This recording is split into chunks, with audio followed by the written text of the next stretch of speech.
ये कहानी है हिकअप की, एक यंग वाइकिंग जो दुनिया से अलग सोचता है। जब सब लोग ड्रैगन्स को दुश्मन समझते हैं, हिकअप एक ऐसे ड्रैगन से दोस्ती कर लेता है जिसे सबसे ज्यादा खतरनाक माना जाता है, जिसका नाम है टूथलेस। लेकिन इस बार 2025 में एक नया खतरा उभर के आया है जो ना सिर्फ ड्रैगन्स बल्कि पूरी दुनिया के लिए खतरनाक है। अब हिकअप को सिर्फ एक लीडर नहीं बल्कि एक लेजेंड बनकर दिखाना होगा, ड्रैगन्स और इंसानों के बीच एक नई कहानी लिखने के लिए। तो दर्शकों, मॉडर्न सिनेमा लाया है how to train your dragon. कहानी शुरू होती है बर्क नाम के आइलैंड से, जहां हिकअप का वॉइस ओवर सुनाई देता है। वो बताता है कि ये जगह रहने लायक तो बिल्कुल नहीं है और सबसे बड़ी मुसीबत है ड्रैगन्स। इस आइलैंड पर वाइकिंग्स रहते हैं जिनके लीडर हैं चीफ स्टोइक द वास्ट। जब ड्रैगन्स का झुंड उनके गांव पर हमला करता है और उनकी भेड़ उड़ाकर ले जाता है तो सब मिलकर उनसे लड़ते हैं।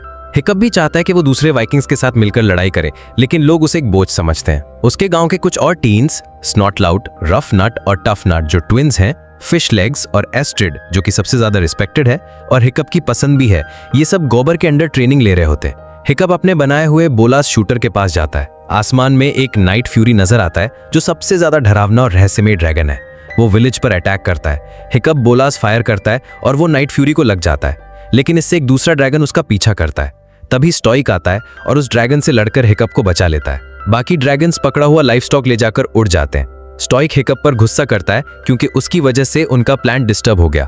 स्टोइक एक काउंसिल मीटिंग बुलाता है जिसमें वो सब ड्रैगन्स के नेस्ट को ढूंढने की प्लानिंग करते हैं ताकि उनको हमेशा के लिए खत्म किया जा सके, लेकिन अब तक कोई सक्सेस नहीं मिला है, जिससे सबका मोराल डाउन होता जा रहा है। स्टोइक एक मोटिवेटिंग स्पीच देता है और एल्डर गोथी की बात सुनता है। फिर वो अपनी फ्लीट्स को सेल के लिए तैयार करता है। जाने से पहले गॉबर के साथ बात करता है हिकअप के रोल को लेकर। उसे डर है कि हिकअप में वो क्वालिटीज नहीं है जो एक वाइकिंग में होनी चाहिए। गॉबर उसे सजेस्ट करता है कि हिकअप को ड्रैगन ट्रेनिंग में भेजना चाहिए। हिकअप खुद को प्रूफ करने के लिए जंगल जाता है नाइट फ्यूरी को ढूंढने। वहां उसे वही ड्रैगन मिलता है जो उसके नेट में फंसा होता है। हिकअप उसे मारने की कोशिश करता है, लेकिन उसकी आंखों में देखकर वो उसे छोड़ देता है। ड्रैगन हिकअप के चेहरे पर रोर करता है और उड़ जाता है, लेकिन उसकी टेल फिन डैमेज्ड होती है जिसकी वजह से वो प्रॉपर्ली उड़ नहीं पाता। जब हिकअप घर लौटता है तो स्टोइक उसे ड्रैगन ट्रेनिंग के बारे में बताता है और शुरू करने को कहता है। हिकअप थोड़ा रिलक्टेंट फील करता है। हिकअप बाकी टीन्स के साथ गोबर के अंडर ड्रैगन ट्रेनिंग में शामिल होता है। पहला टेस्ट होता है ट्रायल ऑफ फ्लेम, जहां बाकी लोग उसका मजाक उड़ाते हैं उसकी स्किल्स की कमी को लेकर। फिश लेग्स को छोड़कर सब उसे अंडर एस्टिमेट करते हैं। हिकअप भी जवाब देता है और कुछ लोगों की वीकनेस को निकालता है, जैसे रफ नट और टफ नट को पहले ट्रेनिंग से रोका गया था और स्नॉटलाउट का नाम उससे भी बेकार है। पहला चैलेंज होता है ग्रोंकल ड्रैगन से सामना, जहां सब फेल हो जाते हैं। आखिर में गॉबर ही ड्रैगन को वापस केज में डालता है। हिकअप जंगल में नाइट फ्यूरी को ढूंढने जाता है और देखता है कि उसकी डैमेज टेल की वजह से वो सही से उड़ नहीं पा रहा। फिर डिनर टेबल पर हिकअप बाकी टीन्स और गॉबर के साथ बुक ऑफ ड्रैगन्स शेयर करता है ताकि सब ड्रैगन्स को और अच्छे से समझ सके। एस्ट्रिड से बात करते वक्त वो कहता है कि हो सकता है उनकी ट्राइब ड्रैगन्स को गलत समझती हो, लेकिन एस्ट्रिड चीफ बनने का सपना रखती है और उसे लगता है कि हिकअप उसके रास्ते में आएगा। अगली ट्रेनिंग में सब डेडली नैडर का सामना करते हैं, जहां उन्हें फिर से चैलेंज का सामना करना पड़ता है। दूसरी तरफ स्टोइक और उसके वाइकिंग्स फॉगी रिवर से सेल कर रहे होते हैं। तभी एक छोटी ग्रुप ऑफ ड्रैगन्स उनके फ्लीट्स पर अटैक कर देती है। वाइकिंग्स को मुश्किल से बचाव करना पड़ता है। जंगल में हिकअप नाइट फ्यूरी को फिश ऑफर करता है और जब वो अपने दांत हटाता है तो हिकअप उसका नाम रखता है टूथलेस। टूथलेस फिश का हेड हिकअप को देता है और हिकअप उसे खाता है। उस मोमेंट के बाद टूथलेस हिकअप को अपनी नाक पर हाथ रखने देता है।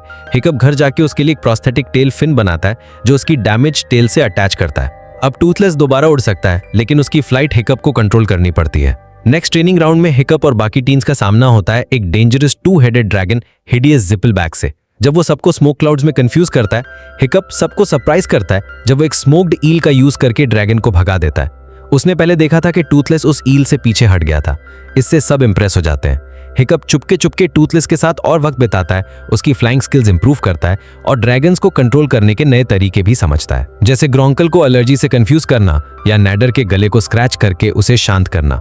धीरे धीरे स्नॉटलाउट, फिश लेग्स और ट्विंस उसके फैन बन जाते हैं, लेकिन एस्ट्रिड को शक होने लगता है कि हिकअप कुछ छुपा रहा है। एक बार हिकअप छोटी ड्रैगन टेरिबल टेरर को सिर्फ एक रिफ्लेक्टेड लाइट के यूज से कंट्रोल कर लेता है। सब हैरान हो जाते हैं। एल्डर गोथी भी उसकी प्रोग्रेस को नोटिस करता है। हिकअप एक चीट शीट बनाता है जिससे वो और टूथलेस ऊपर आसमान में हाई स्पीड फ्लाइंग प्रैक्टिस करते हैं। वो इतनी हाइट तक पहुंच जाते हैं कि नीचे पूरा लैंडस्केप दिखाई देता है, लेकिन बीच में जब उसका चीट शीट उड़ जाता है तो दोनों नीचे गिरने लगते हैं। हिकअप अपने इंस्टिंक्ट्स पर भरोसा करता है और बिना किसी हेल्प के फ्लाइट कंट्रोल करता है। जब दोनों फाइनली स्टेबल हो जाते हैं तो एक नई आजादी का फील आता है, जैसे वो दोनों एक टीम बन गए हो। स्टोइक बर्क वापस लौटता है अपने फ्लीट के साथ और जब उसे पता चलता है कि हिकअप ने ड्रैगन ट्रेनिंग में कितना अच्छा परफॉर्म किया है तो वो अपने बेटे पर गर्व फील करता है। स्टॉइक हिकअप को बताता है कि उसका फाइनल टेस्ट एक ड्रैगन को मारना होगा। हिकअप टूथलेस के साथ भाग जाने की कोशिश करता है, लेकिन एस्ट्रिड उसका पीछा करके उनके छुपाए हुए जगह तक पहुंच जाती है और जब वो नाइट फ्यूरी को देख लेती है तो हिकअप उसे एक राइड पर ले जाता है और प्रूव करता है कि टूथलेस डेंजरस नहीं है। जब एस्ट्रिड टूथलेस से माफी मांगती है तो वो शांत हो जाता है और उसे वही फ्लाइंग एक्सपीरियंस देता है जो हिकअप ने लिया था।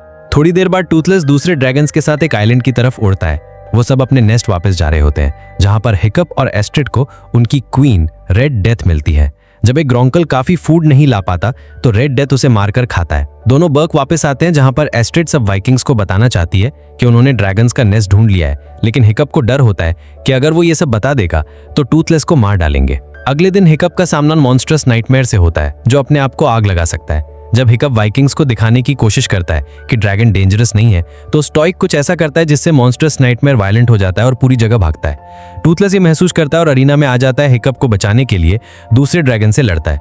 बाकी वाइकिंग्स बीच में आके टूथलेस को गिरा लेते हैं, चाहे हिकअप जितना भी मना करे।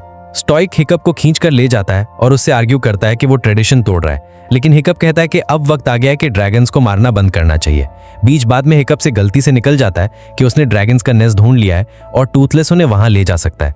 जब वो स्टॉइक को रोकने की कोशिश करता है तो स्टॉइक उसे डिसोन कर देता है। जब वाइकिंग्स निकल जाते हैं, एस्ट्रिड हिकअप को अकेला पाती है।